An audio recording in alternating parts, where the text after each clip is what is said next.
My sister mocked me at her fancy birthday dinner. She can't even read a menu without Google Translate. Everyone laughed. Then the chef came out and said, "The menu was written by your sister in 5 languages." You could hear a fork drop. My name is Leonie. I'm 34, single, and I work as a freelance translator and language consultant based in Paris. It's not glamorous work, but I love what I do. I help businesses, restaurants, sometimes embassies, translate their messaging and branding into multiple languages accurately and with cultural sensitivity. I've been doing it for nearly a decade now. My older sister Mireille is 35. She lives in Paris too, but it's like we live in 2 different universes. She's successful, beautiful, charismatic. She plans luxury events for a living and somehow always looks like she stepped out of a magazine. She's the kind of person who knows which champagne goes with which dessert, and where to find it. We didn't have a bad childhood growing up in Aix-en-Provence. We were middle class, well cared for. But even back then, Mireille was the golden child. I was the bookish one who spent hours in the school library while she was out charming the teachers or being voted prom queen. Our parents adored her. I was more of a quiet fixture in the house. The favoritism wasn't cruel, but it was consistent. Mireille got more attention, more praise, more freedom. I got comments like, "Why can't you be more outgoing like your sister?" or "Leonie's a bit too serious for her age." As we grew up, that gap never really closed. Mireille stayed in the spotlight and I stayed in her shadow. She built a shiny life, and I built a quiet one. We saw each other occasionally, mostly for holidays or family events. But the conversations were always surface level. She talked about her latest trip to Morocco or her new designer bag. I'd mention a translation project and she'd quickly change the subject. Then came her 35th birthday. She called me herself to invite me. Said she really wanted me there, that it would be a classy, intimate dinner at this high-end rooftop restaurant in the 8th arrondissement called Le Ciel Bleu. I was surprised, but I said yes. I even dressed up. I wore the nicest dress I owned, a navy silk wrap I'd bought with a bonus I got from a difficult project. I remember practicing small talk in the mirror that afternoon. I wanted to feel like I belonged, even though deep down, I suspected I wouldn't. And I was right. When I arrived, I was seated near the end of the table. Not exactly banished, but clearly not at the center of attention either. The guests were a mix of Mireille's old friends from university, her work colleagues, a few influencers she collaborates with, and of course, our mother, Solange. She was dressed to the nines and buzzing with pride, soaking in the event like it was her own. I tried to engage in conversation, but the topics revolved around fashion weeks, brand deals, expensive wines. One woman asked me if I was still working with tourists. I smiled and corrected her, but it didn't land. Then the menus came. They were beautiful. Embossed parchment, gold lettering, each dish described in French, English, Italian, Mandarin, and Arabic. As someone who works in language every day, I could tell it wasn't Google Translate nonsense. It was carefully crafted. The metaphors were balanced. The tone was elegant. Honestly, it was some of my best work. Because yes, I had written the menu. What I didn't know when I accepted the freelance project weeks earlier was that this was the event it was for. The coordinator had simply said it was for a luxury client, and I'd been too busy to ask more. It wasn't until I saw the restaurant's logo on the card that it clicked. I chose not to say anything. I didn't want to make it about me. But Mireille had other plans. As we were settling into the 3rd course, she stood up with a wine glass raised and said something like, "Thank you all for coming tonight. This dinner is everything I dreamed of and more." I even tried to make the menu as international as possible, though I'm not sure my little sister could even read it without Google Translate. The table laughed. Not just chuckled, laughed. Someone nudged me, like it was all in good fun. But it wasn't. I swallowed hard and smiled like it didn't bother me. Our mom laughed too. She looked at me and said, "She's just teasing." But it didn't feel like teasing. It felt like what it always felt like, Mireille reminding everyone that she was the star, And I was just the awkward bookworm tagging along. I didn't say anything. I didn't need to. Because right before dessert, the chef came out. He was this tall guy with a thick Catalan accent, maybe late 40s. He looked serious, the kind of chef who doesn't smile often. He stood at the head of the table with a folded note in his hand and began to speak. He thanked everyone for coming, complimented Miri on her vision for the evening, and then added something that I'll never forget. I also want to thank the person who translated tonight's menu so beautifully into 5 languages. It was a joy to work with her, and it elevated the experience for our international guests. Leonie Besson, merci. Your work was exquisite. Heads turned. My name echoed in the sudden quiet. I didn't speak. I just nodded. Miri's face was frozen. The same woman who mocked me for needing translation help was now hearing that I was the one who made her menu readable in the first place. Some guests murmured apologies. A few looked stunned. One of her coworkers even leaned toward me and asked if I was taking on new clients. Miri didn't say another word to me that night. After the chef's announcement, the atmosphere at the table shifted in a subtle but unmistakable way. Conversations resumed, but with a different tone. I could feel eyes glancing at me now, not with derision, but curiosity, maybe even a little admiration. People who had ignored me during the first half of the evening were now asking quiet, polite questions. One of Miri's friends, a woman named Camille, leaned across and said, "Wait, so you actually speak all 5 of those languages?" I smiled, modestly. I work with them professionally, yes. Some I'm fluent in, others I've studied deeply for years. Her eyes widened. That's incredible.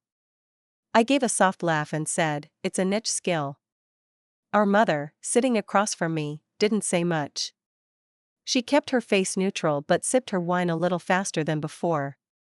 She was never confrontational, but I think even she realized Miri's joke had backfired in the most poetic way. Miri kept up her hostess act, smiling, complimenting dishes, asking if everyone was enjoying the wine pairings, but her voice was tighter, her posture more rigid. She didn't look at me once. It was ironic, really. Here we were in a room full of cultured, successful people, and the one thing that had been dismissed as boring language, study, intellect had become the quiet star of the night. After dinner, people began to trickle out. A few of the guests made a point to shake my hand or say something kind. One man asked for my business card. I didn't have any with me, so he took down my email on his phone. Miri was busy pretending to be engrossed in conversation with 2 guests near the bar. As I waited by the coat check, one of the sous chefs came out and handed me a thank you note. It was from the restaurant manager, apparently. It simply said, "Your work elevated this event. Merci infiniment." I was folding it into my clutch when Miri finally approached me. She looked tired. Her mascara was slightly smudged, and the smile she gave me was brittle. "You really didn't think to mention it was my event," she said, voice low and flat.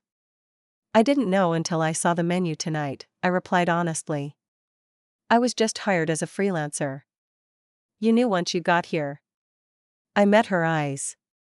"What was I supposed to do, Miri? Stand up and announce it before you made a joke at my expense?" She didn't answer right away. Her lips tightened. "You embarrassed me." I didn't say a word. "You let the chef humiliate me." He just told the truth. There was a pause. A heavy one. "I didn't mean anything by it," she muttered, looking away. I nodded slowly. "That's what makes it worse." She didn't reply. I think she wanted to say more, but the words wouldn't come. Eventually, she turned back toward the restaurant, muttering, "I need to check on something." And that was it. I stepped outside into the cold Paris night, my heels clicking against the pavement, coat wrapped tightly around me. The city lights shimmered on the Seine in the distance, and for the first time in years, I didn't feel like someone who had to apologize for being herself. I just felt grounded. Not triumphant. Not vindicated. Just whole. The following morning, I woke up to a few new emails. 2 from guests at the dinner who were interested in hiring me. 1 from a local culinary magazine asking if I'd ever consider contributing a column on language and food culture. And 1 from Mireille. It was short. I guess you're not so invisible after all. Happy now? There was no greeting. No warmth. No apology. I didn't respond. Not because I was angry. But because for the first time I didn't need her to see me a certain way. That was new for me. Our mother called later that day. She danced around the topic at first, asking about the weather, if I'd eaten breakfast. Then she finally said, "Mary's upset. You know she doesn't like being caught off guard." I didn't plan it, I reminded her. I know, she sighed. But maybe next time, try to warn her if you're going to be involved in something like that. There it was again, that old reflex to protect Mireille, to manage her emotions before mine. I said, "Do you hear yourself, Maman?" She was quiet for a moment. Then, almost too quietly, "Yes." That silence between us hung heavy, decades thick. I think, in that moment, she realized how many times she'd asked me to make myself smaller for the sake of peace. And for once, I wasn't going to do it anymore. Over the next few weeks, life returned to its usual rhythm, but something had undeniably shifted. Professionally, things picked up. I signed 2 new contracts from guests who were at Mary's party. One was with an art gallery that needed multilingual material for an upcoming international exhibit. The other was a boutique travel company rebranding their European luxury tours. Both clients were respectful, collaborative, and paid well. I wasn't used to getting this kind of attention so directly tied to a family function. Usually, family and work lived on separate planets. But this time, they collided, and not in a way I regretted. What I did regret was how the whole thing made me feel. Not because I felt guilty. I didn't. But I realized just how deeply I'd conditioned myself to expect to be dismissed. That I had walked into that dinner already braced for humiliation. That I had accepted it, absorbed it, and expected nothing better. That stung more than Mary's joke ever did. I didn't reach out to her after that night. And she didn't reach out to me either, aside from that short, barbed email. I'd read it a few more times, not because it said much, but because of how much it didn't say. It didn't ask how I was. It didn't acknowledge her joke. It didn't say thank you. It just reaffirmed her discomfort with not being the smartest, sharpest, most impressive person in the room.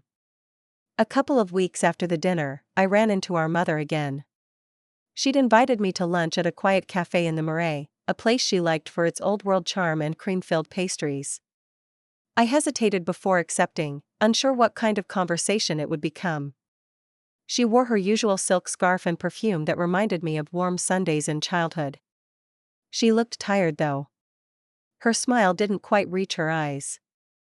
"I heard you've been busy," she said after we ordered. "Camille told Mireille that some of the guests were asking for your business info." I nodded. "They did." She stirred her tea, then added, "That's nice." There was a pause. She was never good with directness, but she was trying.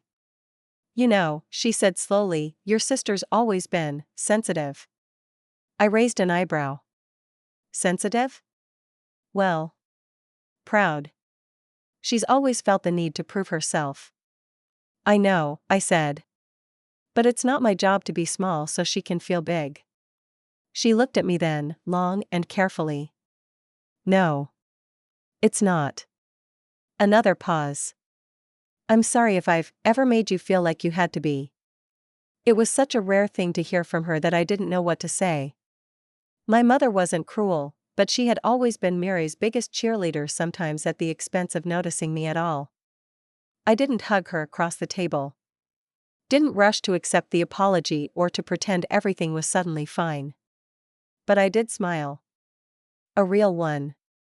And she seemed to take that as enough. Later that afternoon, as we walked toward the metro, she hesitated before saying, "She might not say it, but Mireille, she's struggling more than she lets on." I stopped. "With what?" "She's lonely." She works all the time.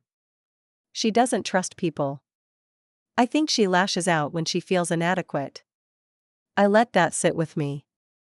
It didn't justify anything, but it did contextualize things. Still, I couldn't fix that for her.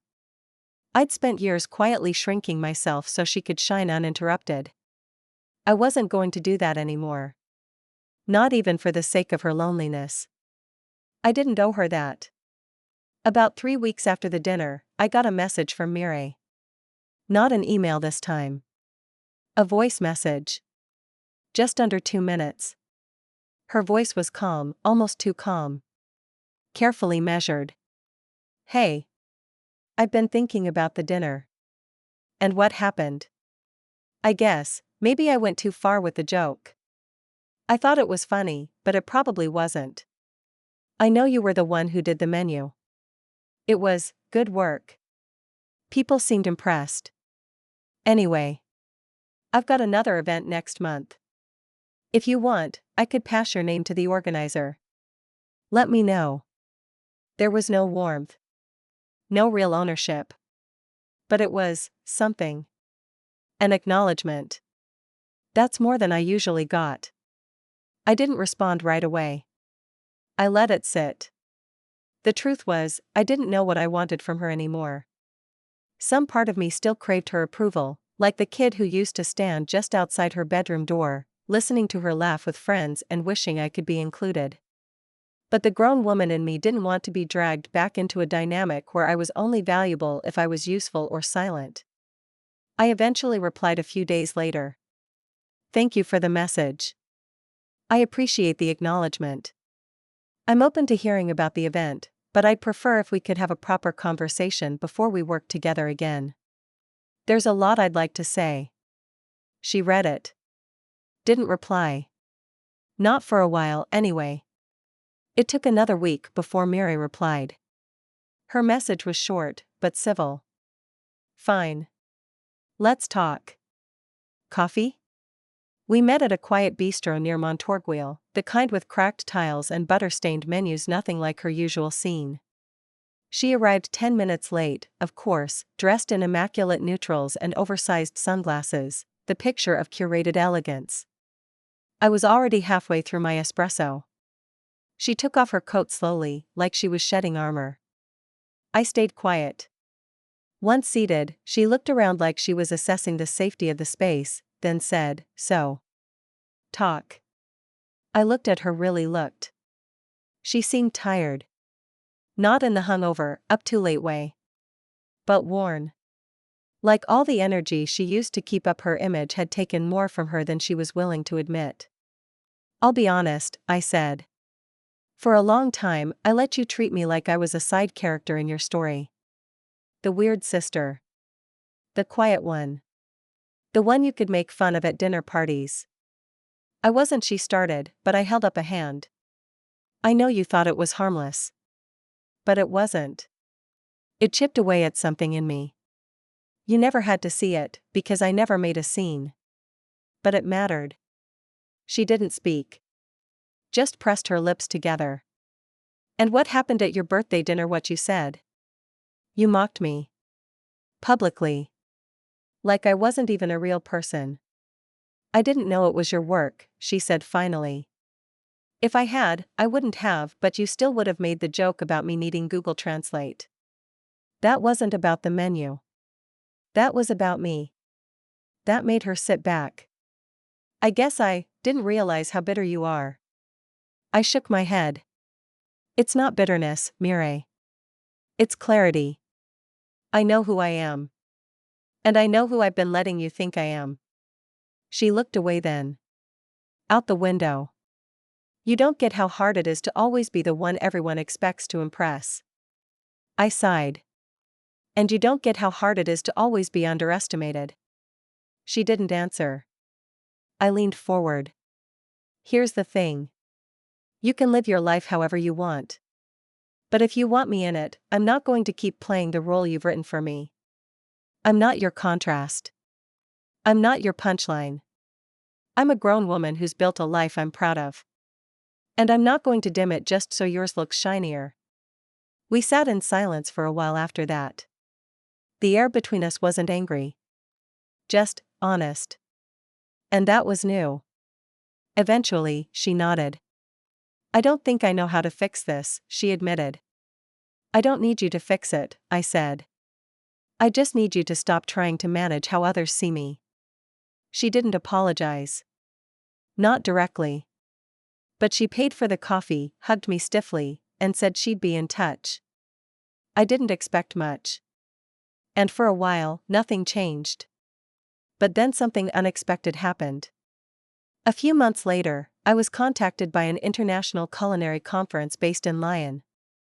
They wanted someone to deliver a keynote on the art of language in modern gastronomy. They'd seen my name on a list provided by the marketing director of Lucille Bleu, who had apparently been encouraged by Mireille. I blinked at the email for a long time. It wasn't just that the opportunity was prestigious, which it was. It was that it meant Mireille had quietly, without acknowledgement, used her connections to vouch for me.